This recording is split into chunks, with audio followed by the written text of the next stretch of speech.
हम नंबर 1 हो गए, जो उपलब्धि नहीं है बल्कि घोर चिंता का विषय। संयुक्त राष्ट्र ने भारत को जनसंख्या आबादी के लिहाज से अव्वल घोषित कर दिया, जबकि इस पायदान पर काफ़ी समय से चीन ही रहा है, लेकिन अब वो दूसरे नंबर पर है। बेतहाशा बढ़ती जनसंख्या ने न केवल वर्तमान विकास क्रम को प्रभावित कर रही है, बल्कि भविष्य की कई चुनौतियों को भी खड़ा कर दिया है। हिंदुस्तान में सुगबुगाहट बीते कुछ महीनों से है कि जनसंख्या रोकने की योजनाएं बन चुकी हैं, जिसका खुलासा जल्द होने वाला है। आगामी इसी माह में 20 तारीख से संसद का मानसून सत्र आरंभ होने वाला है, जिसमें केंद्र सरकार यूनिफॉर्म सिविल कोड कानून को पारित करेगी।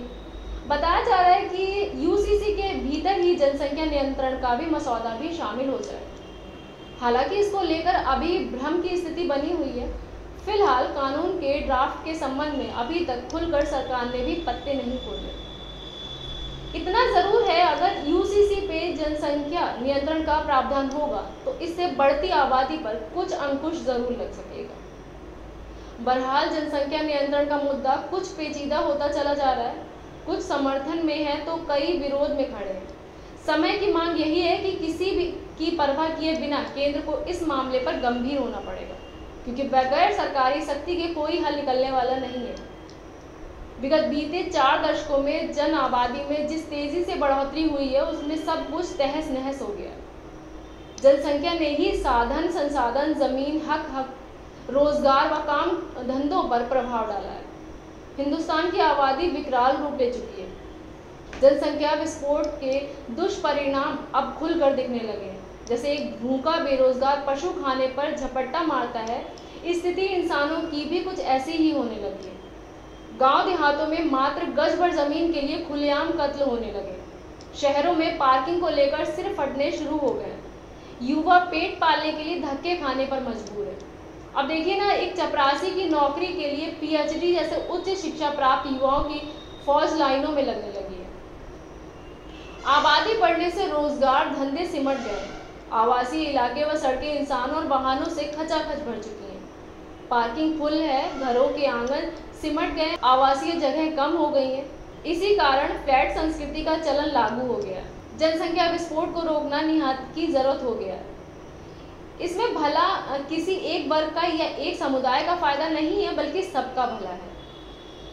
सरकार का स्लोगन हम दो हमारे दो भी बढ़ती आबादी के सामने फीका पड़ चुका है। इसे कुछ ने अपनाया तो कईयों ने नकारा। भारत के अलावा इथोपिया, तंजानिया, संयुक्त राष्ट्र, चीन, Nigeria, Congo, Pakistan, Uganda, Indonesia व मिस्र भी ऐसे मुल्क हैं जहां की स्थिति भी कमोबेश हमारे ही जैसी है। लेकिन इन कई देशों में जनसंख्या वृद्धि को रोकने के लिए कानून अमल में आ चुके हैं। कई देशों में 2 से ज्यादा बच्चे पैदा करने पर सरकारी सुविधाओं से वंचित करने का फरमान जारी हो चुका है। जनगणना 2011 के मुताबिक भारत की आबादी 121.5 करोड़ थी, जिसमें 62.31 करोड़ पुरुष और 58.47 करोड़ महिलाएं शामिल थी। लेकिन अब 140 करोड़ से ज्यादा हो गए।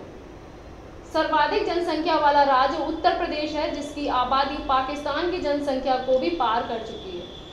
वहीं सबसे कम जनसंख्या वाला राज्य अब भी सिक्किम ही है। जनसंख्या नियंत्रण पर जब भी कानून बनाने की मांग उठती है, उसे सियासी मुद्दा बना दिया जाता है, जबकि इस मामले में आहत सभी हैं। पढ़ा लिखा हिंदू, मुसलमान, सिख, ईसाई सभी समर्थन में हैं। इस मामले पर मुकम्मल प्रयास होना चाहिए। समूचा हिंदुस्तान जनसंख्या विस्फोट का भुगतभोगी है। बेरोजगार युवा तनाव में है, कुछ गलत रास्तों पर भी चल पड़े हैं।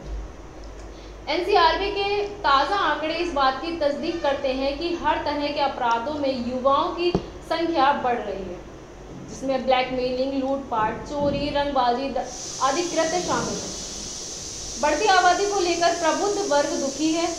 वह सहूलियत चाहते हैं, समान अधिकार चाहते हैं, खुली फिजाओं में सांस लेना चाहते हैं। सभी को घर चाहिए, छत चाहिए, रोजगार मिले, इसकी ख्वाहिश भी रखते हैं।